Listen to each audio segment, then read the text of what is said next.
Welcome back to Joe's Son Unboxing. It's cold.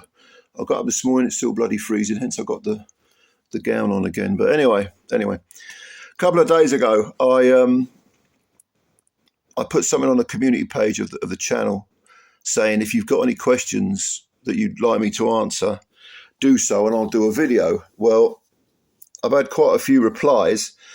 I thought I'd do a video now. If anyone's got any further questions, I might do a follow-up video, but if I wait any longer, it's going to be, and I'll go through them all, this video is going to be about an hour long, so I can't have that. It's just too long. But anyway, I'll answer the questions that you've given me so far. Like I say, I may do another video. It depends on how many I get. But some of these questions are not boxing related, but I'm going to answer them anyway because you took the time to ask them, so it's only fair that I answer. A couple of people asked about the t-shirts because I often wear t-shirts in the videos. How many do I have? Where do I get them from? I buy a lot of them from either Redbubble, which is a site that specialises in all sorts of stuff, including t-shirts or mugs like this. And they're not cheap, but you get some very, very rare good t-shirts there. eBay is another place. I mean, that's an obvious one. I've collected t-shirts since I was a kid, since I was in my early teens, like 13, 14. I've still got the ones that I bought when I was a kid, but I can't get in them anymore. I tried putting one on just for a laugh. It was probably one of the first, if not the first one I bought. It was an Adam and the Ants t-shirt from 1981, I think. I put it on. It looked like a fucking crop top. It looked ridiculous. But it just shows what a skinny kid I was. And I was skinny when I was younger. I'm big now, about 17 stone now. But when I was a teenager, into my early 20s, I probably weighed about 10 and a half stone, 147 pounds. I was a welterweight. Now I'm fat bastard weight, definitely super heavyweight. But yeah, t-shirts, Redbubble, eBay, all the obvious places. Just to hunt around. And I like t-shirts because if you wear a t-shirt and it says something on the front, it's like boxing, for example. If I wear a boxing t-shirt and I'm walking down the street, other boxing fans will see it and go, "Oh yeah, all right, mate, how you doing?" You meet a lot of people. Like, it's weird. You meet people who say, "Oh yeah, oh you like that band, do you?" "Oh, I saw that band back in whatever." So it's good fun. It's good. I like t-shirts because you can walk around. They're like a billboard. It kind of announces a lot of your personal opinions or tastes or whatever, which I really like. Like the political ones are great as well, because even though some people don't like them, or the people that do like them and do share your views, you get to meet them. They say, "Oh, yeah, I know. Oh, I remember him. Oh, yeah, you're right about that, mate." Anyway, enough about t-shirts. What's the next question? Oh, the next question isn't boxing related either. It's Stones or the Beatles. Okay, because for those that don't know, I'm a massive music fan. I do actually have a channel called Joe's Son of Music, which has a lot of the stuff that I write and record on it. The ones that haven't been taken down by YouTube, because the stuff I do is, shall we say, not very commercial. And yeah, YouTube have taken a lot of my stuff off because it might offend someone. It might offend someone. Twat. Stones or the Beatles? Well, I'll go for the Beatles because I like them once they started taking drugs and got all sort of psychedelic. I think their stuff was like the White Album and Sgt. Pepper's, and those are really good records, The pop stuff is all right, nothing wrong with it. But I did like the Stones as well. I liked a lot of the earlier stuff. And with the Stones, I mean, they're still going 60 years later. 60 years, I mean, they're in their 80s now. But I like the very early sort of mono recordings. I thought were really good. And they did some other great stuff. They were good when they got psychedelic too. Stuff like We Love You, that's a great song. I love that song. But put a gun to my head, overall, I'll go for the Beatles over the Stones, but I like them both. Neither of them was sort of central to my musical passions because they were both before my time. I was born in 1967, so Stones and the Beatles. I mean, the Beatles had 3 years left because they quit in 1970. The Stones are still going, but the Stone stuff that I really like is early 60s. That was before my time. So other bands were far more important to me. But yeah, I look back and I like them. I like them both. Still on the subject of music. Sorry about this. This is a boxing channel, but people are asking me questions about non-boxing related stuff. So I'll answer them and then we'll get to the boxing stuff later. Name your top 3 favourite music bands.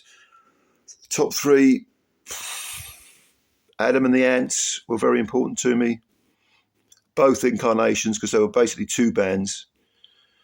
Adam and the Ants, a Mark 1 and a Mark 2. The Mark 1 were very dark, artistic, arty-farty, very, very sexualised.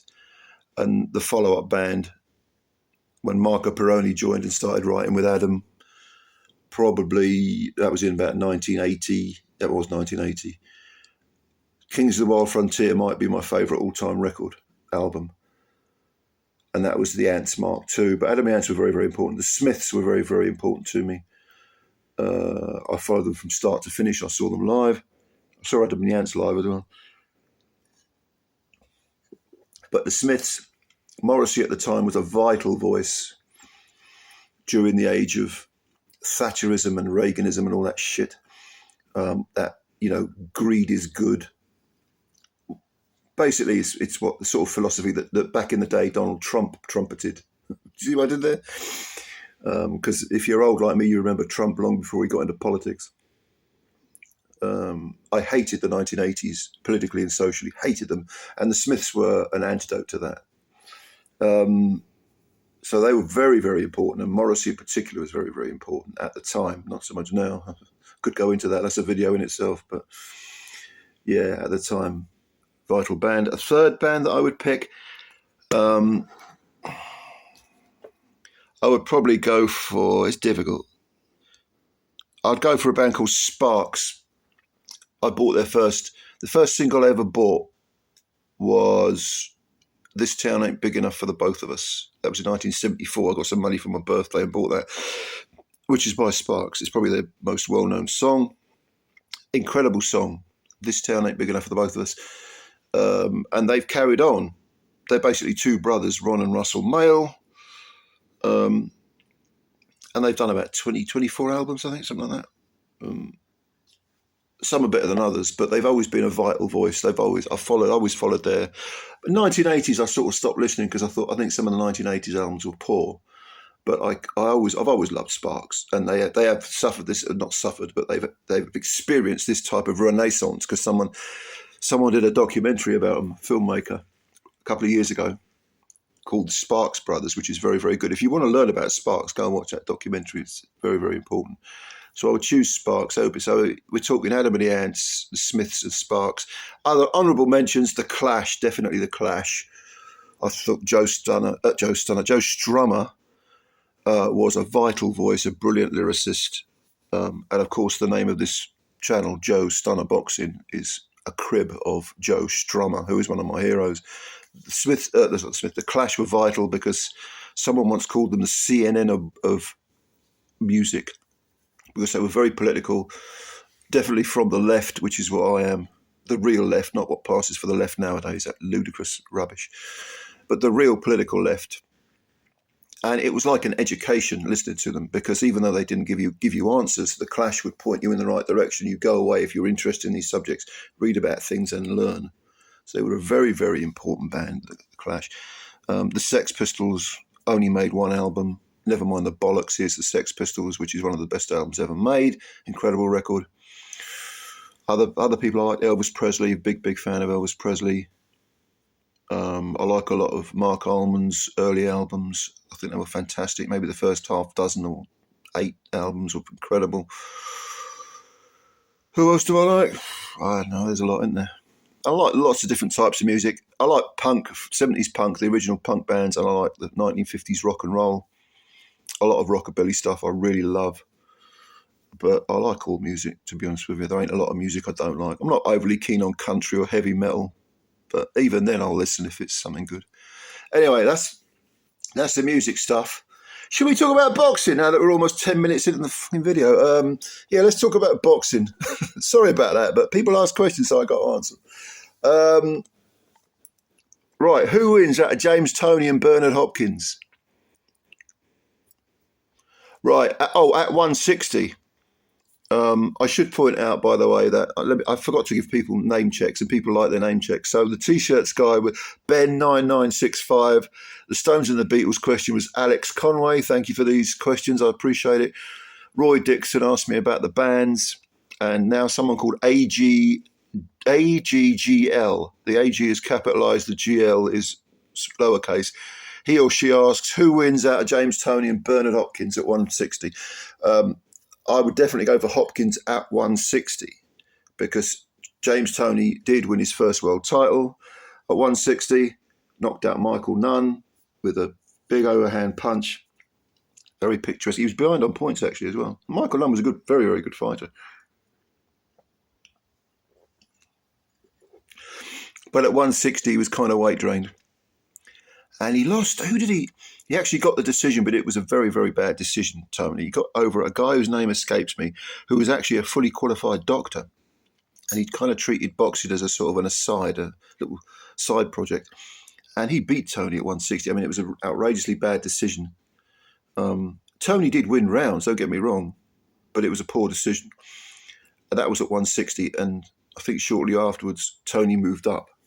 It's hard to believe because we think of Tony, knocking out Evander Holyfield and making a big splash at heavyweight, drawing with Hasim Rahman and really looking the part at heavyweight. And yet, he won his first title at 160. Then when he went up to 168, won titles, got beaten by Roy Jones, got very comprehensively beaten by Roy Jones. But I really like James Toney technique-wise.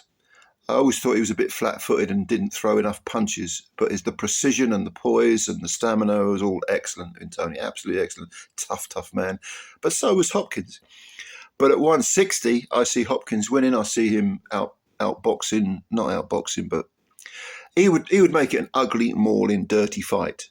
Whereas because Toney's technique was brilliant, so Hopkins, even though he was no slouch in the technique department, he would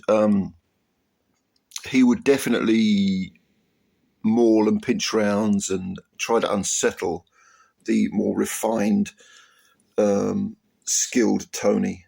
And I can see Hopkins sort of pinching rounds and eventually nicking the decision. AGGL, by the way, he said his name is Aaron, Arran. So Aaron, thank you for that question.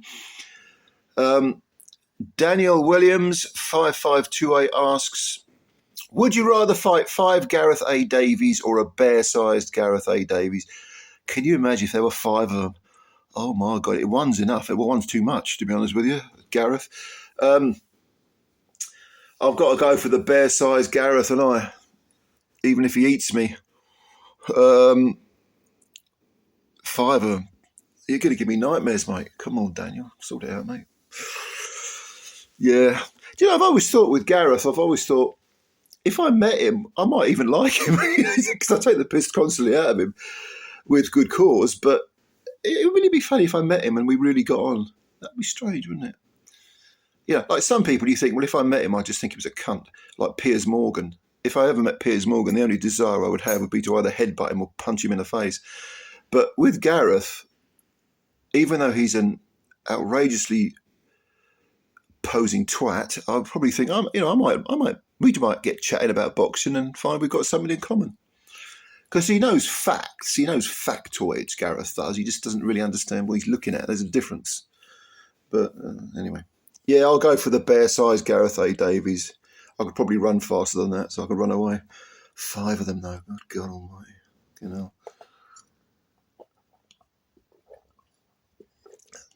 Before we move on from Gareth, I just want to say that if Winnie the Pooh was trying to impersonate Bono, he would look like Gareth A. Davies. I'm going to leave it there. Right, MC-DQ3GK. Where on earth does he get that name from? Well, sir or madam, you ask, seems like a cliche question, but give me a rundown on your personal all-time top 5. I assume he or she means boxers. Now, I'm going to pick the ones that I like, that really attracted me to boxing, rather than the 5 that I think are the best. Okay, because it's different. The ones you like are not necessarily the ones you think are, the best. But the ones you like could be bad, could be low-level fighters. But if I had to choose 5, it would be Thomas Hearns, Marvin Hagler, Nigel Benn, Muhammad Ali, and Jimmy Wild. Ali, because he's Ali, I think he went from being I'm going to say this, he went from being a flat-out racist when he joined the Nation of Islam and said some extremely, what I would consider to be, well, he believed in segregation, which the Nation of Islam did. And as far as the resisting the draft, I think there are very few people that would have done that. Nowadays, of course, he'd be regarded as being too woke or too, because of I'm talking about the draft thing now, saying I'm not fighting. He'd be considered, Fox News and all that shit would be referring to him as a traitor or something like that. But the idea that he was prepared to sacrifice everything he had, everything he was, for a moral cause is very, very few people would do that. Very, very people don't have a price. I consider myself to be one of those, actually, even though it sounds like I'm blowing my own trumpet. I'm not for sale. I'm not a prostitute. I don't sell myself. And neither was Muhammad Ali. And so regardless of the racial views that he had, which actually evolved throughout his life to the point where he was, probably all-inclusive, you might say. He didn't care whether people were black, white, or sky blue, pink. His journey from one point to the other, I think, was absolutely fascinating. And of course, just as a little aside, I think he's the greatest heavyweight ever because he fought he sort of scythed through 2 generations of fighters of the best. He fought the best. If you look at his resume, go to any top 10 rankings with Muhammad Ali and at the time, and look and count the amount of fighters that he eventually fought. He mopped up 2 divisions, 2 generations of a division over a period of 15 years, 16, 17 years. Fought the best, did receive a few decisions that he didn't deserve to get. The third Norton one springs to mind, the third Ken Norton fight. I thought Ken definitely won that fight. More of that later. But yeah, Muhammad Ali, incredible man, incredible fighter, incredible evolution of a character, of a man. Certainly if you read some of the biographies, because there must have been hundreds of books written on Muhammad Ali, and I've read, God knows how many, not hundreds, but I haven't read them all, but I can't read them all, it's too long, too many. But some of the better ones, I think, Yeah. Jimmy Wild, by the way, if we're still talking about my top 5 favourites, Jimmy Wild, I'm kind of biased because my great-grandfather was friends with him, and it was a bit of a family thing. Jimmy Wild, probably the greatest flyweight ever, although the quality of his opposition includes an awful lot of unknowns, lower-level guys. He did have 99 knockouts. I think it wasn't 103 wins, and I was only beaten 3 times. Tansy Lee beat him. Kid Chocolate, right at the end of Jimmy's career, knocked him out. For some reason, I can't remember who the third person who beat him was, but a brilliant, brilliant fighter, and extremely small. He would be what they call a minimum weight nowadays, and he was knocking out featherweights. This is where I counter the argument that he fought a lot of low-level guys, because he was so small, but he was still knocking out people up to featherweight, knocking them out, not beating them. So Jimmy Wild, I absolutely love. Hagler and Hearns, why do I like them? Why do you think I like them? Marvin Hagler, extraordinarily tough, durable middleweights, one of the all-time great middleweights. Some people say he's the best middleweight ever. That's open to debate. I would say he isn't, but I love him. Thomas Hearns, kill or be killed, was old Tommy. God bless him, old Tommy. He had a jaw that was sort of, could be chipped away at. But action. And what a right hand. I mean, Jesus Christ. That laser-like right hand, unbelievable. Nigel Benn, I loved because I followed his career from start to finish. I saw him live. I saw him when he was on the up, coming up, actually. I saw him against a guy called Winston Burnett, who was a journeyman, very good journeyman. I think Nigel fought him twice. I think the first time I saw Nigel was at the Royal Albert Hall on the undercard of Tony Simpson, a Tony Simpson British title fight. Who did he beat? He beat a guy who went on to become a governor of a prison, I think. What the fuck was his name? Oh, it's not going to come to me. This is what happens when you get old. Things fall out of your head. Names that you've known for years, you can't remember. It's frustrating.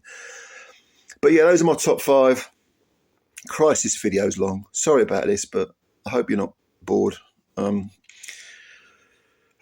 my top 5. That was from in with the unpronounced Mr. MC, whatever. Do you have a favourite active boxer? And this is from Nathan 2497. Do you have a favourite active boxer? And who, in your opinion, are some of the better boxers who never went on to win a world title? My favourite active boxer, well, my top 3, the 3 I think are the best are Terence Crawford, Alexander Usyk, and Naoya Inoue. My favourite active boxer is Inoue because I think he blends perfectly offense. He can be defensively when the mood takes him. He can be a good defensive boxer. He's not that easy to hit, but he blends that with the aggression and technique. I mean, it really is a sight to behold. Beautiful technique, extreme aggression, and enormous power. So Naoya Inoue is my favourite fighter. Usyk, you know about. I don't need to go into it. Brilliant fighter. Undisputed at cruiserweight and could beat Fury. I'm not saying he necessarily will, but he could beat Fury and go on to, be undisputed at heavyweight. What an immense achievement that would be. Boxers that never won world titles. Well, you see, you can go through the early ones. Your Sam Langfords. But on the other hand, Sam Langford held the so-called coloured heavyweight title about 5 times. And you can go on to a lot of his contemporaries. You can go on to the murderers roll-up, Charlie Burley, Burt Lytell, Holman Williams, all that lot were brilliant. Fought each other numerous times, half a dozen times, 6, 7, 8 times. You look at their records, it's because no one would fight them. They were too dangerous, so they just fought each other again and again. Yes. Too many to mention, to be honest with you. And if you're talking British, Kirkland Lang, Harold Graham, certainly. There were others. That's a good question, actually. It's actually a question worth doing another video over, like a separate video. So that's a really good question because I don't know. Boxers throughout the entire history of the sport, boxers who never went on to win world titles. I might do a video actually on Sam Langford and his contemporaries, and maybe the murderers roll-up, because the two groups I just mentioned are the ones that really stick in my mind, and they deserve their own videos. So, okay, the next question is from Willie Finkelstein or Finkelstein. He's got a few questions. He says, thoughts on Kelly Pavlik? Middleweight champion, held the WBC and WBA or WBC, WBO titles, won them from Jermaine Taylor, knocked him flat. Taylor was undisputed at one point, but a couple of the belts had been taken off him. The IBF had certainly gone by the time he fought Kelly Pavlik. Pavlik came off the floor in the first round to knock out Taylor. No, not in the first round. It was an early knock. Was it third? Can't remember offhand. But he was definitely knocked down. It was a heavy knockdown. He got up to knock out Taylor. They then had a rematch, and Pavlik beat Taylor over 12 rounds. So he proved that he could come back from adversity and knock him out, and also do the 12-round distance and beat Jermaine Taylor. And Taylor was a good fighter, very, very good fighter. He suffered neurological damage without actually being banned from boxing. It wasn't he didn't need an operation or anything. But I think he's had some legal troubles now, Jermaine Taylor, which is very, very sad to see. But he was a very, very good fighter who got knocked out once too many times, and unfortunately it left its mark. As far as Pavlik's concerned, he only had 2 defeats on his record. I think he's got about 40 wins. I can't remember the knockout percentage, but he had 2 defeats. One was to Bernard Hopkins, who just, well, we know all about Hopkins, perfectly capable of, fiddling his way to a. He almost did it with Joe Calzaghe, didn't he? Because a lot of people think he beat Calzaghe just by turning a fight dirty, knocking the guy out of his stride, out of his game plan, and pinching rounds. You know, he did this many times as a champion, Hopkins. I'm thinking the one that springs to mind is Antoine Eccles, who he fought twice. Because they asked Eccles what he thought of Hopkins, he just went, like that. It's like, you know, what do I do with a guy? He's just such a dirty fighter. Pavlik. He lost to Martinez. That was the only other defeat on his record. Sergio Martinez. No. But if you've only been beaten by Martinez and Hopkins and you've got 40 wins on your record, even though Pavlik was fighting good men rather than very good men, I mean, the one that sticks in my mind was Panther. What was his name? Oh, Christ. A fucking senior moment. You know the guy I mean. Panther fought. Oh, fuck's sake. I ain't going to, honestly, God, I ain't going to remember this fucking. In fact, fuck this, I'm going to look it up. I'm sick of this. Let me have a look on BoxRec, because I'm so sick of getting fucking old and forgetting shit that I've known for years and can't fucking remember in a particular moment. What have we got? Kelly Pavlik.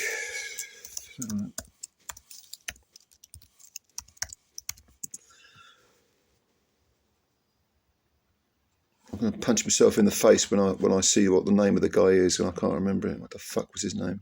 Edison Miranda. Bastard. Yeah. Calls himself Panther, doesn't he?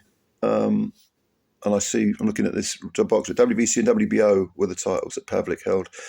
But when he fought Edison Miranda, which was a WBC eliminator, he knocked him out in 7 rounds. A lot of people were picking Miranda to win that fight. And Pavlik, to me, he showed his mettle there. That was a very, very good win. And I thought, wow, this guy's better than I thought he was. Because he'd beaten people like Bronco McCart. I think he won against, he stopped him in half a dozen rounds, and, you know, Fulgencio Zuniga and people like that. But he hadn't really proved it until he knocked out Miranda for me. And even then, I thought Taylor might win it. I think my prediction at the time was Taylor on points. Weren't happening, was it? So overall, I think Pavlik is underrated. An underrated fighter. The quality of his opposition in the wins column is not great, apart from Taylor. Not brilliant, but good fighter, Pavlik, yeah. Probably a little bit underrated. From Youngstown, Ohio, of course, which is not exactly a hotbed of boxing, but he called himself the Ghost, didn't he, Pavlik? Good fighter. Yeah, I like Kelly Pavlik. Are there any referees you think do a particular job? This is Willie Finkelstein asking me this question again. Yeah, I think there are lots of them, and I think being a referee is a thankless task, and that's why I don't really go in on them as much as other people. Now, there are obvious glaring mistakes that have been made. The one that springs to mind, without a shadow of a doubt, one of the worst stoppages I've seen, not the worst, but one of them, was Howard Foster stopping Groves against Froch in that first fight. Sinful decision. Toney Weeks stopping Barroso against Rolando Romero. That's more recent. Terrible decision. Very, very bad stoppage. Very bad stoppage. Richard Steele stopping Razor Ruddock against Mike Tyson in the first fight. That was a terrible decision. I mean, there's so many. As far as good ones are concerned, good fighters, good referees. I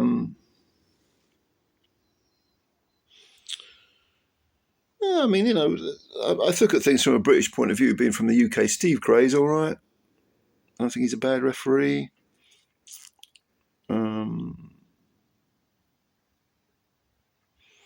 I mean, Jay Nady. I thought, look, a lot of people, when I mention these names, people are going to say, yeah, but what about this fight? What about that fight? Referees make mistakes. You know, who's that guy, Willis? The one with the The one who looks like he's having fun in there. Yeah, Steve Smoger was all right. I liked him. I thought he was all right. Eddie Cottonworth was all right. I mean, if you go back, Arthur McCanty, go back in time, Arthur McCanty Senior was very, very good, and Junior, he was all right. He was pretty good. I don't know. It's difficult to say, referees, because all of them have made mistakes, and you can say, and then they kind of carry the weight of the mistake around with them, even though they do a lot of good work otherwise. So that's a good question. Good referees. That's a good question. What constitutes a good referee? Probably might not. The answer might not be as obvious as people think. He also asked favourite authors and boxers. Favourite authors of boxing books. Excuse me. What a good question that is. If you read boxing books, which I do. Yeah. There are so many, aren't there? Some of my favourites would be, there's one about Murderers Row. I think, is it called Murderers Row Inc. or something like that? I can't remember it again. I'm going, no, bollocks, I'm looking this up as well. Yeah. There's an excellent book about the Murderers Row lot, which I mentioned earlier. So Holman Williams, Burley, Lytell and all the others. Yeah, that's a fantastic book. Hang on a minute. Let me get on. If I get this fucking thing to work.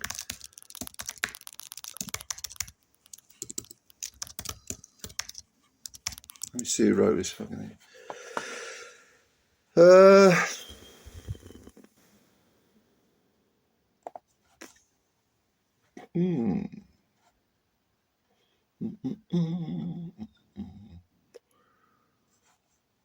Is this the one I'm thinking of? By Springs Toledo? Murderers Row in Search of Boxing's Greatest Outcasts. That might be one of them. I have read a couple. More than one book.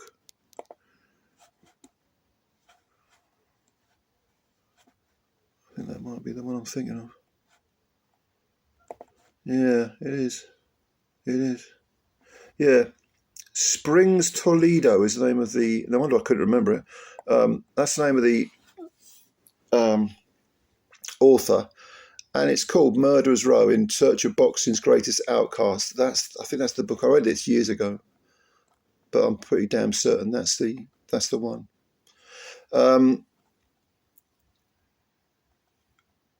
Yes. Let me see. There's a book called Four Kings as well by George Kimball, which is about Duran, Hagler, Hearns, and Leonard. That's worth a read. That's very, very good.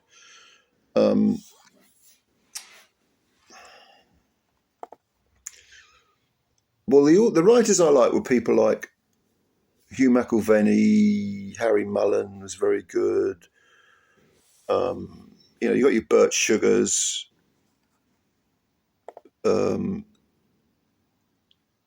It's difficult because there's so many books. I'll tell you, some of the best boxing books I've read have been about journeymen, because that's a subject that doesn't really get covered a lot, but is very, very interesting to me. And I'm going to look up the one. Mark Turley, that's the one. Yeah, it's just called Journeyman. That's a very, very good book, and he follows these journeyman fighters around. People like Christian Late, and he goes into not just the trials and tribulations of being a journeyman, but what happened to some of them afterwards, like Jody Michael, who some of you may remember. I think it's Jody Michael. He had his final fight, and then 3 days later he was in prison. And the Smith brothers, the twins, who were journeyman fighters, and both ended up committing suicide. It's a dark read, but it's a very, very good book, Journeyman by Mark Turley. Have a look at that. And I read another book, which I can't remember the name of, which is about a similar subject. I can't remember. Yeah, another book that springs to mind is my all-time favourite fight is Nigel Benn versus Gerald McClellan. I think it's the best fight I've ever seen, and there's a book about that, including the rather tragic follow-up, which was that McClellan was badly injured, and is now shall we say, he suffered life-changing injuries, to put it mildly. That was by a guy called Kevin Mitchell. It's called War Baby, a book about that fight and the aftermath. Very, very, very good. Good book. Kind of his style of writing I didn't take to that because it's very sort of floral, and it's like he's trying to emphasise the drama of what happened. Well, you don't need to emphasise the drama of what happened because we saw that fucking fight, and it was one of the most amazing fights in the history of boxing. And so you don't really need to soup it up. And I felt his style of writing did that, or tried to do that. But the actual book itself, the content of the book, is really, really invaluable because it talks about the build-up to the fight itself, and the aftermath. War Baby by Kevin Mitchell, I think his name was. Other books, Steve Farhood has written some good ones. I can't remember the name of them offhand, but Steve Farhood, go and Google his writings. He's a very good journalist.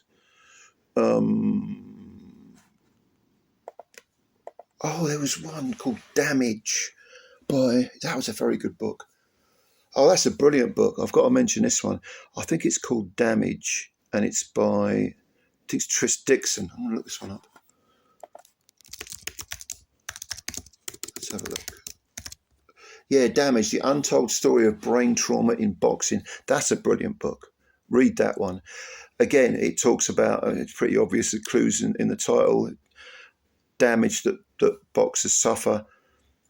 It deals with the sort of moral conundrum of, if you care about boxers as human beings, how do we sort of morally justify our love for boxing? My love for boxing is extreme, it's lifelong, but I can't deny that when a boxer gets killed, I think, there is always that moral contradiction in your head. But yeah, Tris Dixon, Damage, very, very, very good book. Very good book indeed. So that's a few of them. I mean, there are so many more. Like, I read a book about, I can't remember who it's written by. I can never remember the names of the authors. But there was a book about Sam Langford, which was excellent. Really, really good. And there's a couple of very good Sugar Ray Robinson biographies. I'm not overly keen on biographies because I always wonder how accurate they are. Autobiographies, I should say, as well. Biographies and autobiographies. If it's an autobiography, I don't like autobiographies, to be honest, because the author is just telling you what they want you to know, and they're missing out the stuff that is negative. And to me, to have a comprehensive biography, you've got to include the bad with the good, and give an objective, not a subjective, but an objective view of a fighter and his or her career. But yeah, that's a few of them. Oh, there was a good book about Joe Jeanette. And I can't remember the bloody author's name. Joe Jeanette, one of the great unsung fighters going back to the days of Langford and Jack Johnson and all that era, with the racism and the colour bar and all that crap. I think it was cool. It had a title like Boxing's Iron Man or something like that, Joe Jeanette. It was a very, very brilliant fighter, deserves his own video, and I may do one, actually. I can't remember the name of the author. A lot of these books, a lot of the best boxing books are, to be honest with you, are self-published, with what they call vanity presses, because no one else will publish them. So the author thinks, bollocks to this, I'm going to publish it himself, which good luck to them and all. If you want anything that's punk rock, that's punk. That's punk, that is. I like that. But you've got to dig them out. You've got to find them to read them. But there are some very, very good self-published books. And I've got an idea that the Joe Jeanette Iron Man thing, that book, that's hard to find. But it's that's self-published, I think. Could be wrong about that. Anyway, I've banged on about books for a long while, haven't I? About 10 minutes. I said earlier that this video, if I waited for any more questions, was going to be an hour long. We're already 40 minutes in. Jesus Christ. But you asked, so I hope you enjoyed it. I hope you're not bored. All right. Mr. Pads 305 asks, he's got 3 questions. Supposing you could make any fight for the Matchroom versus Queensberry card, which fights would you make? Right, ignoring the politics and the impracticalities, if I could wave a magic wand, the obvious one is Fury versus AJ. I'd like that one a lot. A lot of the good ones have already been proposed. I really like Nick Ball against Ray Ford, if Ford can still make 126. He says he can't, but live the life and you might make it. But that'd be a great fight. Of the others, I mean, I did a separate video on this, mentioning some of the fighters. Difficult one, isn't it? I mean,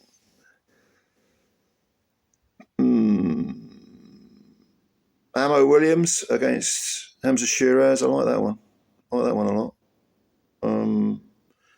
Yeah, there are so many. It's very, very difficult to. Hang on, I'm getting cramped. My legs getting cramped.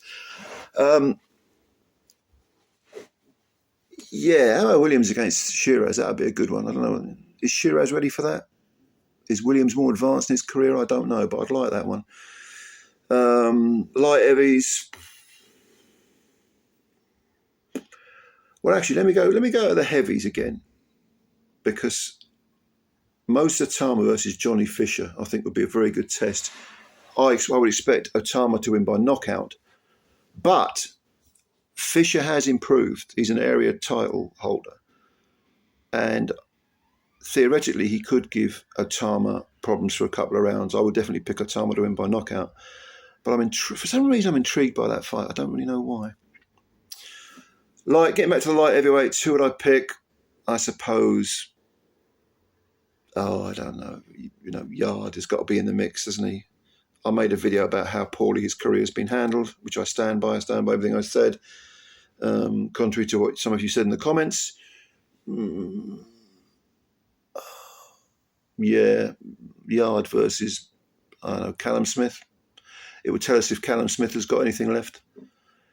Might tell us if Yard's got anything left as well. But I really don't like the way Yard's career has been handled at all. But there are some good matchups, yeah. Difficult one.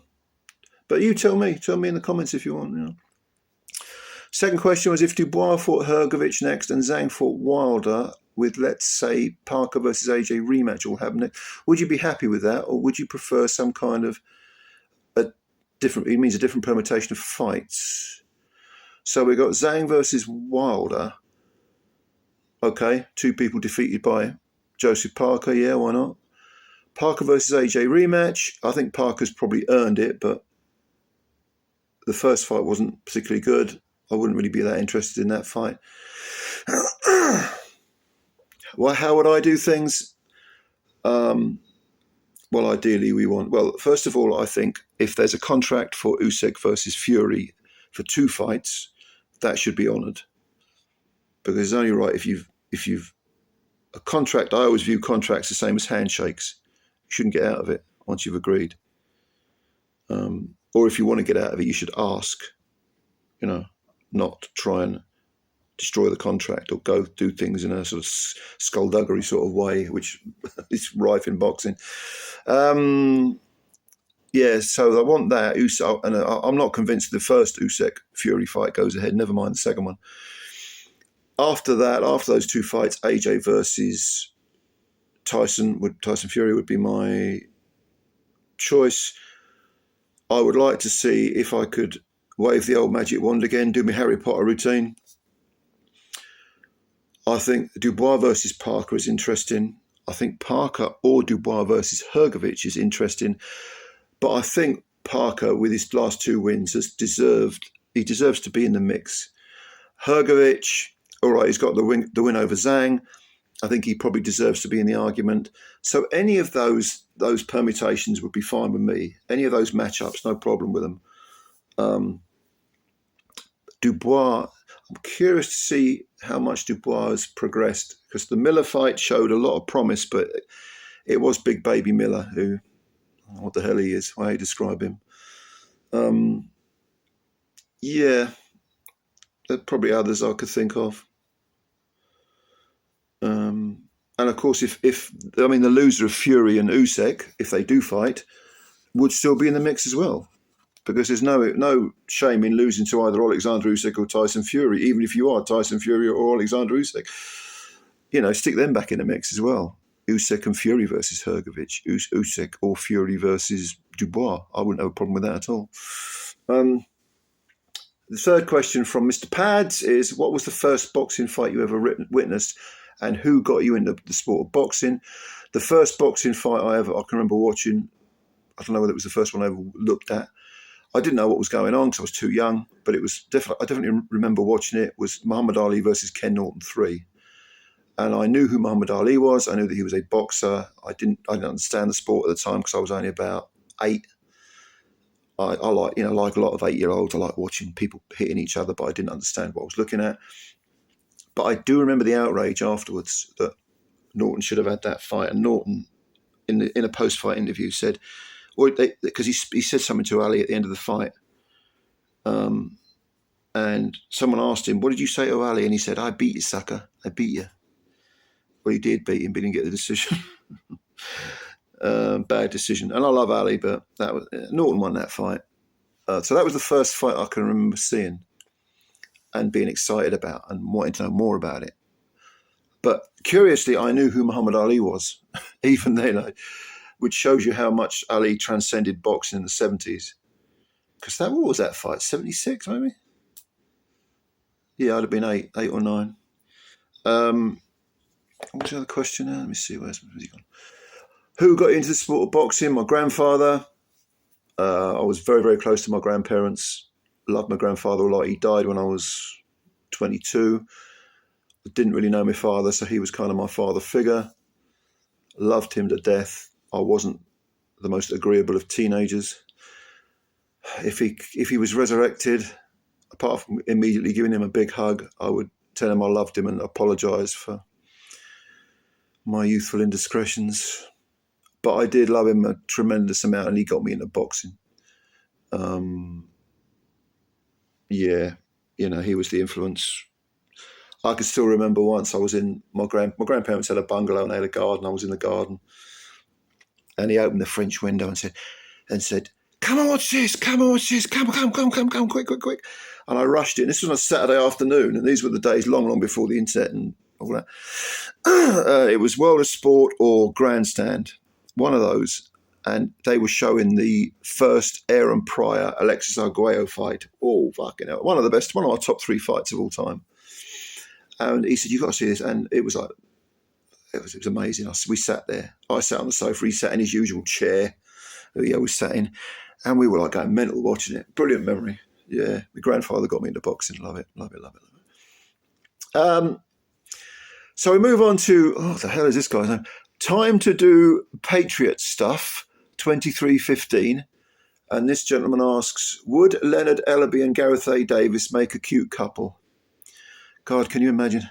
The obvious answer is yes. A meeting of minds.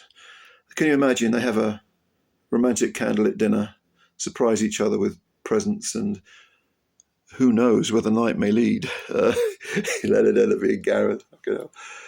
Leonard Ellaby's another pudding, isn't he?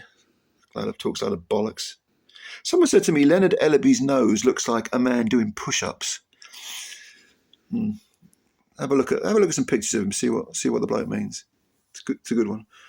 I'd like to put Leonard Ellaby and Gareth A. Davis in a room and quietly forget about them. But there we are. Big Dog 99111 says, who's your favourite boxing pundit and why is it Gareth A. Davies? Obviously, it is Gareth A. Davies because the comedy value is never ending. It's relentless. Favourite boxing pundit? It's difficult to say because there are far more what I would consider bad ones and good ones. There are far more people that understand, that do know a little bit about facts, but don't really know what they're talking about. They know the facts, they know the dates, they know the weights of fights. Simon Jordan is the obvious example. He knows bits and pieces about the history of boxing and so on, but I don't think he really knows what he's looking at. Because to be a boxing historian, which is a word I'm not particularly keen on, but you have to understand the nuances. You have to understand the context. That's as a historian. So, for example, off the top of my head, if someone says Muhammad Ali beat Cleveland Williams, and Cleveland Williams was a great fighter, heavyweight, one of the best to never win the heavyweight title. All right, but Cleveland Williams had been shot and was way past, he literally shot in an altercation and was past his best, way past his best when Ali fought him. Same with Zora Foley. Zora Foley had seen better days. And again, I'm not slagging off Ali, but some of the opponents were past their best. You've got to put things into context. You know what I mean? Like when I talk about Lennox Lewis against Riddick Bowe, oh, that matchup, but if only there had been that matchup. What people don't understand is Lennox Lewis and Riddick Bowe had their peaks, their primes at different times. So if Bowe had not thrown the belt in the bin, the WBC belt in the bin, and fought Lewis, then I would definitely have picked Bowe to win, without a shadow of doubt, because Lewis was nowhere near his peak. And in fact, would go on to lose to get knocked out by Oliver McCall. McCall, not essentially stopped him with one punch. I think Bowe would have stood Lewis on his head. Now, Lewis, the fighter he went on to be, when he became a Hall of Fame heavyweight champion without question, that Lewis, by the time that Lewis arrived, Bowe was finished. I think he'd retired. So you've got to put things into perspective, and you've got to understand the history of boxing, the context of it. To be a historian, it is not just about learning facts and and saying, I know this. Yeah, okay, you know this because you read it in a book. That's nice. I know that too, but I don't make you a historian. So boxing pundits, a lot of my favourites are writers. They're not really pundits, are they? Like I think Elliot Wursell, who currently writes for Boxing News, is excellent. I mentioned that brilliant book by Tris Dixon. Tris Dixon's a very good writer, but they're not really pundits. They're more like writers, aren't they? Pundits, got to be Paulie Malignaggi. I'd probably go for him. I don't know why British broadcasters don't use him. Well, I do know, because he's politically incorrect. And even though sometimes I think in terms of talking about social issues, and when he gets to the politics of it, well, I think he's talking bollocks. But that's not the point. He should be allowed to say what he wants to say. But when it comes to boxing, Malignaggi knows his stuff. I think he's a terrific pundit, absolutely fantastic. I do like Chris Algieri. I think he's very balanced and very objective as well. And people say, well, he's not the most charismatic of fighters. That guy was a fighter. That guy was a fighting man. Look at the Provodnikov fight. Look at when he fought Pacquiao. He got beaten, but he kept getting up, kept getting knocked down, but he kept getting up. You don't keep getting up if you're not a fighting man. So I like Algeria a lot. British ones, difficult to go on to talk about this. British pundits, there are so few that I like. The best one, and one that is very, very good, is Barry Jones. I like Barry Jones an awful lot. Again, he's a little bald man. He's not got a lot of charisma or something. Who gives a fuck? Listen to what comes out of his mouth. Never mind what someone looks like. Never mind your feelings. How about thinking? How about saying what you think instead of what you feel? And Barry Jones, if you listen to him, talks an awful lot of sense. So I like him. What else we got here? Silver Butchers. Right, we're coming to the end now. You'll be relieved to hear, because we're nearly at the hour mark. I've got a couple of questions for you. Where do you get your T-shirts from? Well, I've answered that question earlier. And how many sexes are there? How many sexes are there? Oh, let's be controversial, shall we? 2, right? Male, female.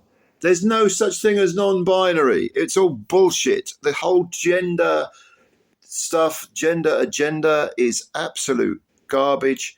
The 2 things in my life that I could never have predicted when I was younger were the advent of the internet and the advance of technology, which is like science fiction stuff when I was a kid. Unbelievable. See this knackered old ancient iPhone, right? This knackered old thing. There is more, and this is old. As you can see, this is an old iPhone. But there is far more technology, far more capability in this little phone than I could ever have dreamt would exist in my lifetime. So there's that. And the other thing that I can never have predicted was the encroachment, the creeping, insidious, Orwellian, absolutely venal, repulsive advancement of this utterly absurd and stupid and infantile and vain, narcissistic fantasy garbage that is the trans lobby's agenda. I don't go with it. You will not get me agreeing to disagree. You will not get me agreeing to disagree with you. Never mind agreeing with and being bullied and coerced and cancelled and, woked into the corner where I can't say what I'm going to say, what I want to say. Trans ideology is utter fantasy bullshit and extremely dangerous. And yes, I'm going way off the subject of boxing again, but I don't give a fuck because this is my channel. I say what the fuck I want to say. If you don't like it, hit the stop button now. Hit the tune out. Yeah, what can I tell you? I've just said it all. See, in my day, there were transvestites, men who wore clothes, women's clothes. Fine, get on with it if that's your thing. And there were transsexuals, people who had operations, cosmetic operations to alter their genitals and grow breasts and all that stuff, or cut your breasts off, whatever it is. But there wasn't anything called trans. I identify as a woman. I identify as a man. I don't give a fuck what you identify as.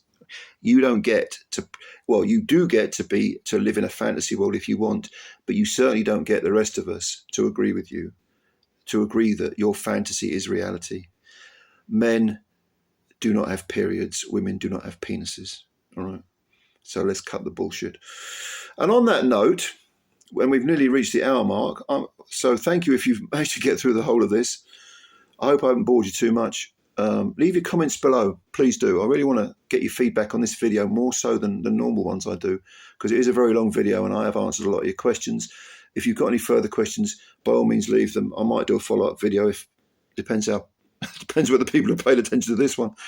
But yeah, thank you for your time. Obviously, I appreciate it.